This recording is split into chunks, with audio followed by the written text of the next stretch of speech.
So guys, we're going to be checking this video out real quick, but I know a lot of you are absolute beginners and I see it in the comments all the time. You're asking me a ton of questions. What type of gear should I get? What type of bike should I get? What do I look for when it comes to helmet ratings? And I compiled an ebook just for you guys. So I go over helmet ratings, armor ratings, types of motorcycles out there, what type of training you should be getting, what to be looking for, when to replace your helmet.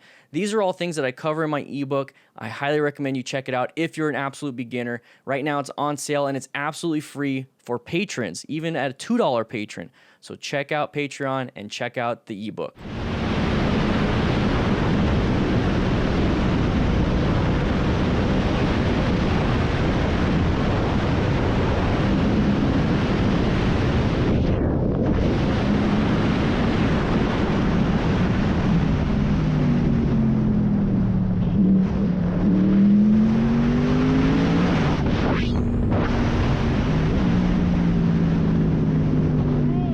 Asked this writer if I could use this footage for the after action review. He gave me a good explanation. I'll be reading it real soon, but guys, remember the after action review is supposed to be something that we can learn from. We are supposed to be taking what's good, what's bad, and only utilizing what's going to help us. Now, the whole point is we're going to live through their experience so that we don't have to live through it ourselves.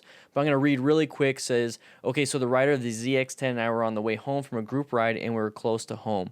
We know the area like the back of our hand, so we wanted to hurry up and get home after a long ride, VA to Philly and back. Hence the speeding and lane splitting through moderate traffic. So that was our mindset. And as you can see in the video, I looked back for a split second to make sure he was good. And once I look forward, every car is basically at 0.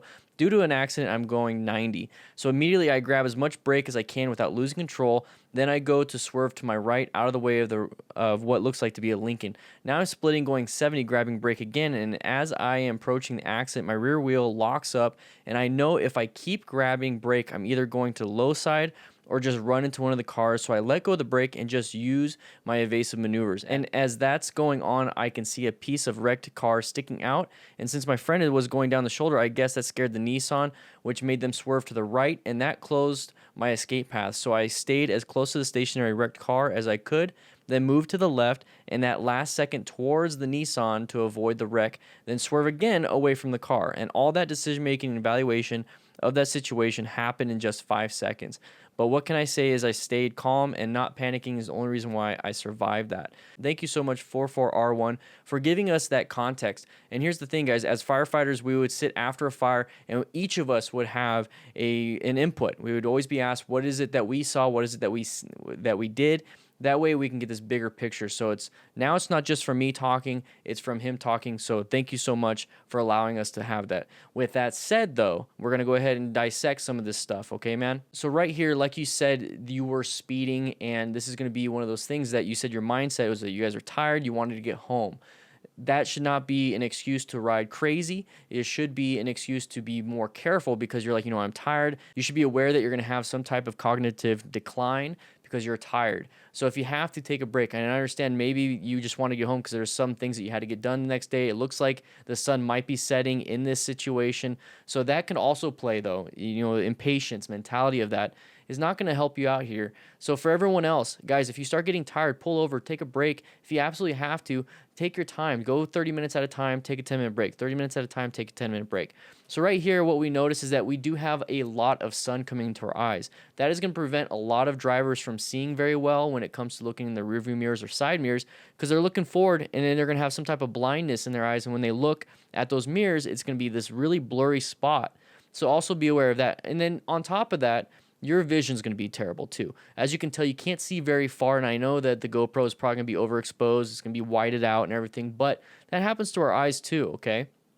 So right here, he's looking back for his buddy, and at this speed, guys, these drivers aren't going to see each other, and then you're traveling so fast that you can't really be turning your head like that at these speeds because you're going to be traveling so many hundreds of feet before you even look forward, and that right there can be extremely deadly. And you even mentioned that as soon as you look forward, you notice that there's cars that are at 0 miles per hour basically because of an accident that happened that you didn't perceive well ahead enough time that you're looking back and you're speeding. So right here, guys, what we see is definitely going to be a lot of brake lights. We have this vehicle stopped right here. He was able to move out of the way like he said, but you also notice what's out of the ordinary. Out of the ordinary is a lot of vehicles stopping on the interstate. If that's the case, you should definitely be going from yellow to orange mode. Now, guys, remember, we are removing the speed aspect of this. This is obvious that you should not be going this fast, but here's the thing is that you're going to be seeing these decreases of space cushion and following distance, even at 65, 75, whatever the speed limit is, and people going 0, okay?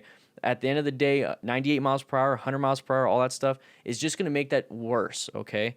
So we're going to learn from that, remove the speed aspect. Let's pretend that it's 75, and this is the same concept of losing your space cushion because people are applying the brakes. So right here, we're going to move forward, and he's having to slow down. You notice it went from 98 to 84. So that can be 75 to 60, 65 to 50. Still going to have a lot of trouble, but it's going to be helping you out if you're going slower. So right here, he sees a gap. Now, this is going to be one of those biggest things is that, you know, if you're not going to be able to brake in time, whether you're going the speed limit or going this fast, if you can't brake in time because your total stopping distance is going to be terrible, you have to find an escape path, either left or right of the object in your path of travel. You absolutely have to have an escape path. And he was able to do this at a high rate of speed. That is not something I highly recommend, but you might have to do that. So how is your swerving? How is your braking at a high rate of speed? If that is something that you're having trouble with, guys, I highly suggest checking out my swerving and braking video. There's a reason why I focus on swerving and braking, whether it's in slow speed or high speed, is because that is what's going to save your life if your mental cognition, your mindset, or your situational awareness fails you. You have to have good physical skills on top of having good mental skills. So right here, he's going to go ahead and swerve and get in between those vehicles. See how quick that was? It's insane how quick things happen. You have to be able to think and act in a split second. This whole time, he's in red zone right now. He's in red stage. He went from yellow to orange to red immediately. So guys, if you're wanting to know what that is, I'll have it at the bottom right of the screen. What those mean: white, yellow, orange, red, and then brown stage. You don't want to be in brown stage ever. So we're going to move forward just a little bit right here. We see his buddy right here, and he said that his buddy might have scared that Nissan back into his path of travel. Here's the thing, guys, is that you start to lane filter, you start to split, you start to go around these vehicles, you start to do these escape paths. You have to realize what's 2-3 steps ahead. If you're constantly trying to attack that one step that's barely ahead of you, the second step and the third step is what's going to get you. So right here, guys, split second, you should notice that this is going to scare that driver. It's not going to give a lot of room for that driver, for that motorcyclist. So he's going to probably swing out of the way.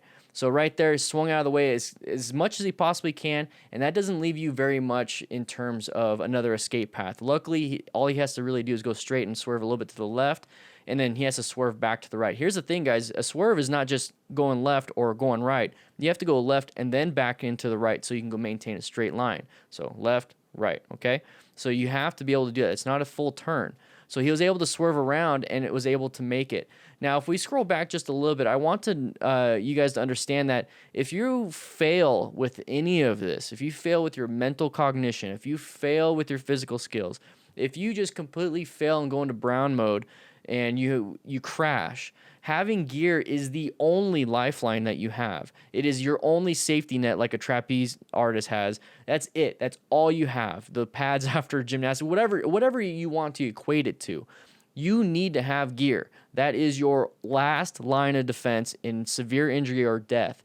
So what I see here is he does have gloves, possibly just regular pants, regular boots. He has a helmet, possibly because he has the GoPro on it. That's not enough, everybody. And you know what, I'm going to tell you right now, at these speeds, the 98 plus miles per hour straight into the back of a vehicle, that gear's not going to really help.